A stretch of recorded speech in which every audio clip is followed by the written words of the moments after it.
I'm here with Eleanor, the co-executive director of Incredible Edible Community Garden. Eleanor, give us a snapshot of what this Veterans Memorial is all about. Well, it's certainly ambitious, Joel, I'll have you know that. It's actually, the intention of the project is to plant 3,200 trees along Route 66, along the 400 miles of Route 66 in San Bernardino County. And the 3,200 means as we go through the different communities that Route 66 is through, we're going to really organize those communities in celebration of our veterans, because each of those trees are going to be planted in the name of a veteran, whether they're living or deceased, active or retired.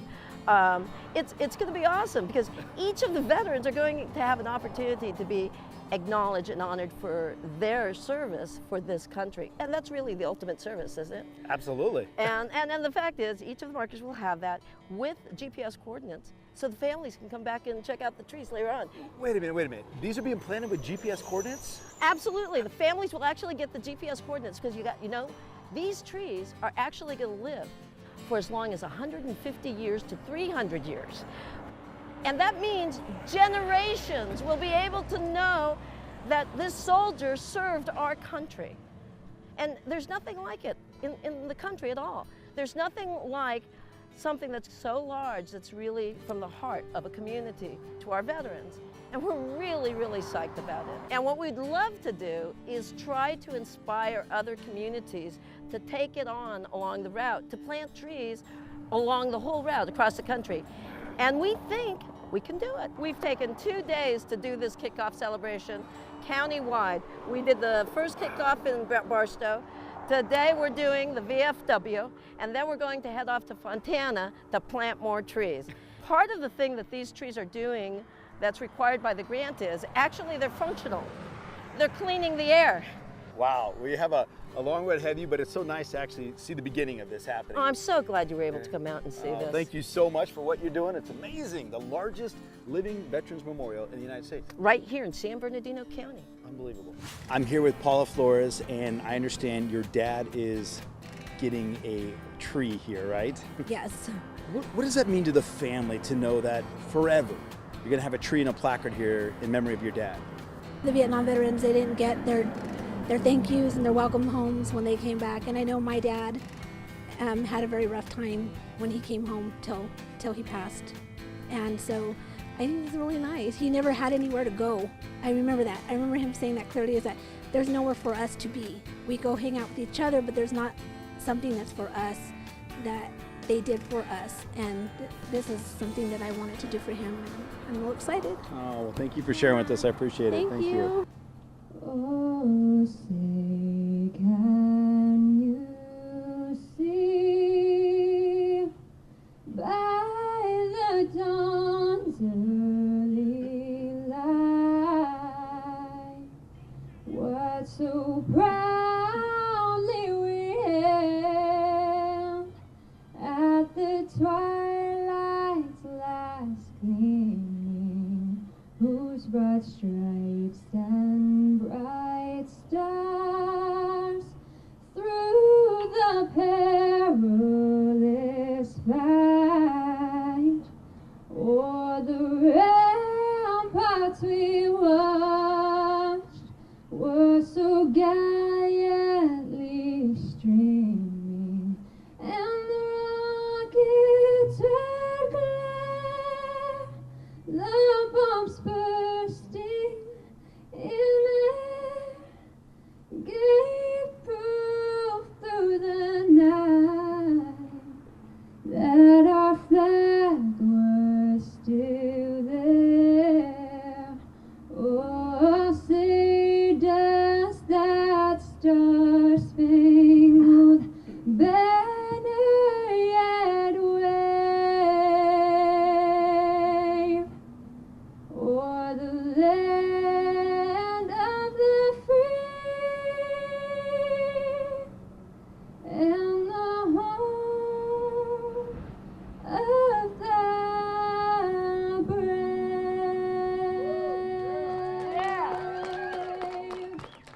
I'm here with Mary Petit, the founder of Incredible Edible Community Gardens.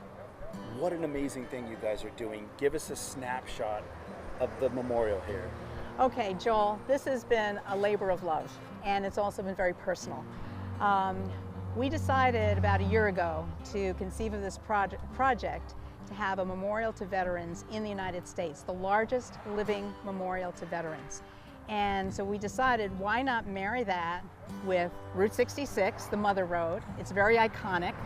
It'll draw a lot of people out, and it goes through the high desert communities that are replete with veterans. So we designed the project called Route 66 Veterans Memorial Corridor Tree Planting Project. We're going to be doing 3,200 shade trees over 2.5 years.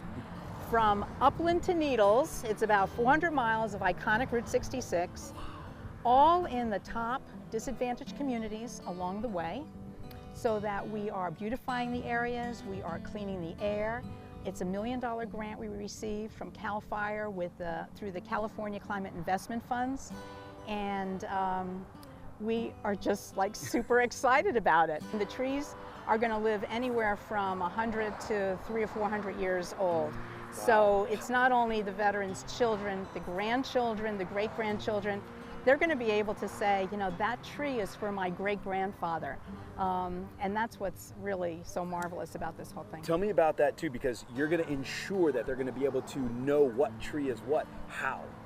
Well, on the marker, so it'll be the name, the branch of service, the years of service, like 1941 to 1945, and the GPS coordinates, the latitude and longitude of the address or the location where those trees are. So anyone with a smartphone can find the tree. Wow, and that's generations to come here too, right? Oh, absolutely.